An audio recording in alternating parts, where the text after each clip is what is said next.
give us a review of their concert. Let's talk about BTS first. Um, just want to highlight some of the things that I know a lot of people are questioning why some people or some many people in the industry don't like BTS. Like they seem to have this active vendetta against BTS. And it's all because part of it, some of the reasons they hate BTS is this, that they were able to expose some of the most disgusting things about the industry. And some of it are hard to swallow. So, for example, BTS actually started making a splash in the West 2015. So their debut was 2013.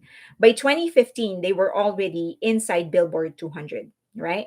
So the most beautiful moment in life, part one, I think, first made it 171 in Billboard 200.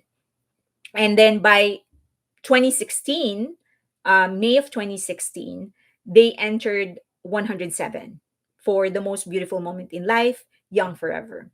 So by 2016, you know that they already have edged out.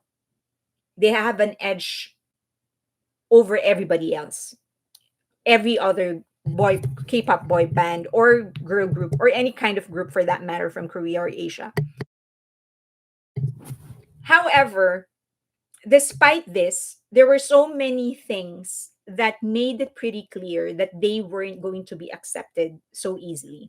One of them, one of the demonstration, I'm sure many of you already know this, but the fiasco in the Busan One Asia Festival. Okay. So what happened was, you know what you okay? So they were invited to perform in Busan. And remember, this was the time when Fire was already a hit. It was already a huge hit. They already made it inside Billboard 200, and they were already making waves in stateside. Basically, they were set to start their tour the next year, but everything was already laid out. So they were invited in Busan One, which is like a festival, and they were supposed to be the last performer. Or supposed to be the last performer. But last minute it was canceled and they were never informed. And so they went to the venue and they were just told that you weren't going to perform. Their spot was given to Sai actually, but they still decided to perform without the cameras, without anything, without backup dancers or whatever, because everyone already went home. So they were just given the stage just so they can, because they asked, like, can we perform for the army? So actually went all the way here to watch us, and so that so because of this, and they did not talk about this, the only reason other people, international armies, learned about this is that K Army started talking about it on Twitter. So they were like, did you know what happened to BTS? Now remember, the international bond between K armies and international armies during this time was really very young, because like I was already an army at that time. I think you already know that. You saw all of my articles and all of this, all of those stuff. But I was not sure. I did not know about this culture in Korea. I just liked them. I did not know about all these things. I like BTS. And so when K Army started talking to international armies on Twitter, and we also had the cafe, Army Cafe, and then Amino apps. There were several other sites where they would go into. So when they started talking about it, that's actually how K armies and international armies started communicating. But it wasn't BTS who talked about it. It was K armies that started talking about it. So that was the first. Like we just learned just how brutal and how heartless they could be, and disrespectful for you to call somebody to be a guest and not even allow them to perform. You cancel it without informing them, and then you won't even allow them to perform.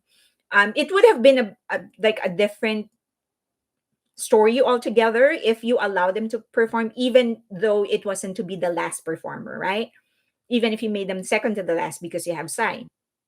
But no, they just push them aside. Um, Next is that in the interview with Enemy, this was 2021, Suga actually started talking about music shows. And the background of this is that they already had a conflict with MBC, which we will talk about later. And so this is the first time he said that you're not treating idols like an idol, like a person. You're treating them like a product. And so how can you expect idols to perform happy and perform with energy if they're not feeling good inside them? You're not even paying them well. So that was the very first time someone actually started talking about how idols were treated in music shows. The other thing, so after this, many K armies started releasing photos of BTS. Actually, even before this, they started releasing photos of BTS waiting, how they were treated backstage in music shows. They weren't even given a room. They would stay on the hallway. That's where they would do their makeup. They'd go inside the restrooms so that they can change, but they didn't even have a waiting room. So that's how cruelly they were treated. Now, this is the biggest, most controversial thing I think that I've said that a lot of uh, Koreans actually attacked me for. A lot of K-pop fans attacked me for. Gangnam became so big in South Korea. I mean, internationally, it became so big. And then there was this like Big Bang being interviewed in BBC or CNN or whatever. But then one of the things that people noticed is that when BTS started making their way into Western media, no one was actually mentioning these people. No one was mentioning um, Big Bang. No one was mentioning Gangnam Style. Um, so they sort of proved that K-pop had no international presence, and they didn't like it. The other thing is that Gangnam Style was actually pushed by Scooter Braun.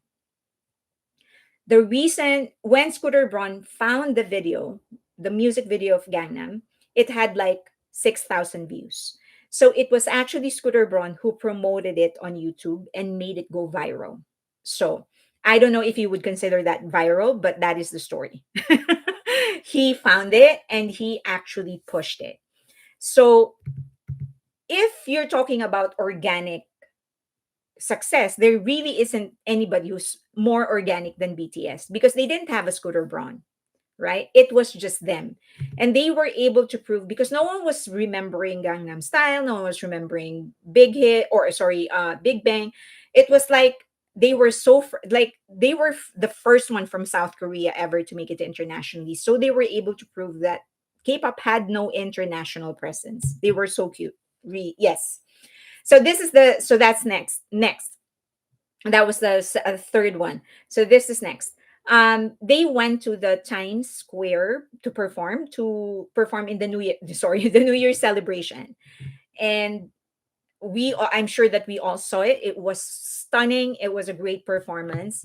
But then MBC waged a war against them because they canceled their performance in Geo Daejeon, which is sponsored by MBC, in order to attend this.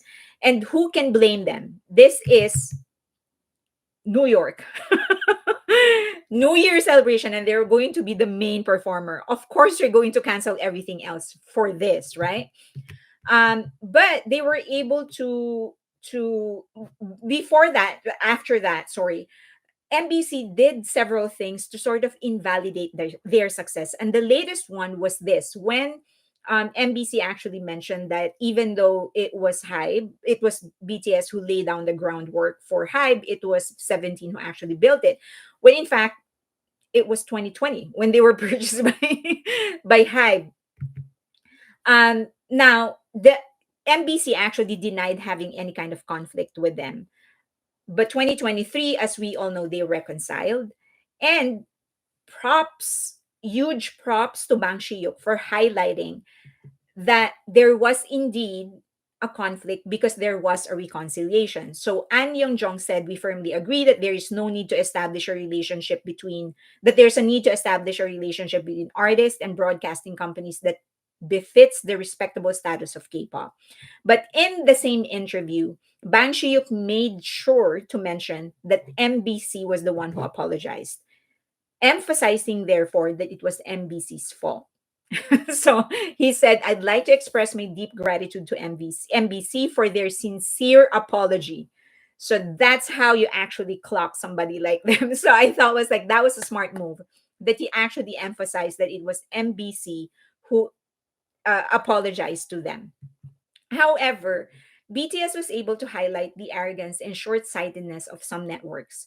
For you to actually ban a group, and I mean all the groups from the same agency, just because they had to call off their performance in your show, because they had to go to this other performance, which was going to be the pride of which is going to be an honor for the whole of Korea anyway.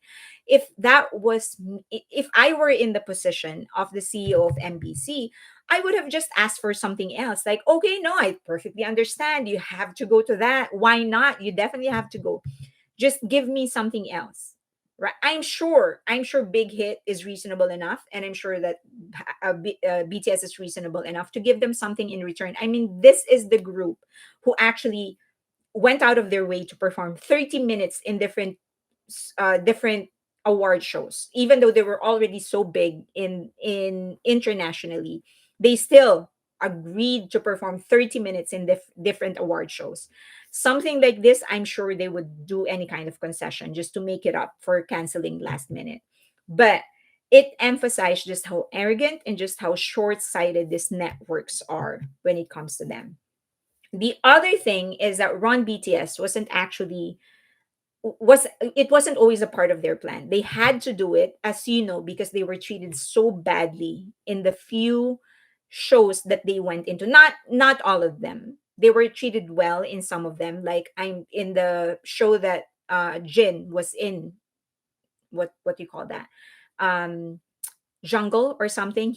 I mean, many of the people there, they remain his friends to this day. But in many of the shows that they participated in, they were treated so badly. I just didn't want to put anything here because I don't want to stir the pot. It seems that they've made peace with many of them already. But they just highlighted that you don't need that. If you allow them, if any group would actually allow this networks and this old timers, they will be treated so badly the way they treated BTS. And the worst, not the worst, but I guess the biggest realization is that the biggest thing that they exposed is the lack of substance in K-pop. When they released the most beautiful moment in life, they were able to set a new trend and change the culture of K-pop altogether. Because for the first time, it's not just about swagger, it's not just about clothing, it's not just about makeup, it was all about substance. People were talking about the storylines, literary references. They were able to prove that you've been treating the market like dumb people by giving them dumb music. When BTS started giving them something substantial, they just got hated so much because it exposed exactly how trashy the music has been, how much these K-pop companies have been abusing the market by feeding them trash. So I think, and I don't think it will ever stop. The hate that they're throwing BTS, I don't think it will ever stop for as long as BTS continues to be successful, and for as long as BTS continues to give people substance. The hate won't stop coming. And when they come back, we all have to be ready because all other fandoms are going to come together to try and bring them down.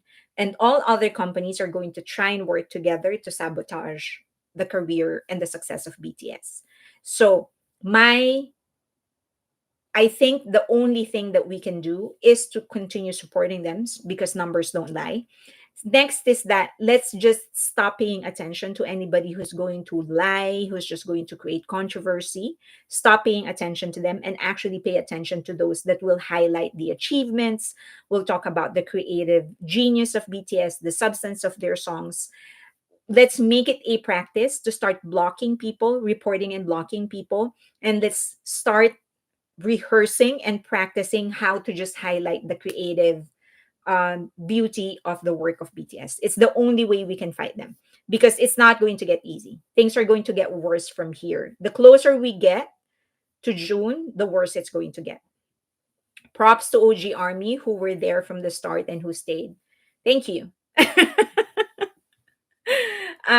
I've always said that my journey and BTS's journey is the same because um, I arrived here 2023 and they debuted 2023. So I think that's why I'm so attached to them because I feel like we were going through life together. You were like, um, yeah, I think we were going through that same journey together. Like they were starting their own career and I was starting my life here in the US. Mute, block, and report. Yeah, but it's going to get worse. So, and we can't stop them. We will never be able to stop them. I think the only way, the only time they will stop is when BTS actually starts to slow down, like in life in general, like in their, I mean, in their public life. That's the only time they will slow down because they feel like, oh, okay, they are out of the way now. But now that they're planning something big for 2025 and 2026, I'm pretty sure they're going to tour. Be ready. This is definitely hate on BTS and Bangshi 4.0 season. Apo Bangpo. Hello, everyone. That's so envy fueled if other fandom and companies do that. So frustrating. We just need to protect them. Yes. Okay, let me see if you have questions. I'm not saying they need to copy and paste, which is what they can't even do, but dang, how much does BTS need to spoon feed them? A lot of the popular, okay, let me rephrase that. I'm going to sound like a hater. A lot of groups benefit from them. A lot of groups benefit from the popularity and the network that they have established and the name that they have established. I don't expect anybody um, to acknowledge them for it. So it is up to us to make sure that that is known. It's up to us to make sure that that is known. So we just have to continue hyping on their success. We all have to focus all our energy in ignoring the external noise and concentrating on hyping the seven men. Yes. So like I mean they have to we have to hype them as a group, as seven, and as individuals. The snake who will open its eyes again. The police did verify 2 to 7 blood alcohol level. What are we talking about? Okay. I follow High Boy. He read the court document. It didn't say specifics, so it's still a mystery. Uh, I get really sad sometimes how much hate they face constantly in an organized manner, how short-sighted people are. Other groups are waiting for BTS comeback because they will benefit from it financially. I actually, yes, that is true. I admire the groups that like really took advantage of the absence of BTS without disrespecting BTS. Like many of them, like Twice, for example, Stray Kids, like they would openly say, like, we owe this to BTS, but they work their ass off. Like they know that the way has been paid, but they also know that it doesn't mean that they will just cruise smoothly into success. They work their ass off. So I wish other groups did the same thing. Like, okay, so the way has already been paid. BTS is not there. Take advantage of it, right? And I admire the groups that did because they're like, okay, you gave me an opportunity. I'm going to grab it, but also with the full knowledge that this is not a free ride. I'm going to have to do my part.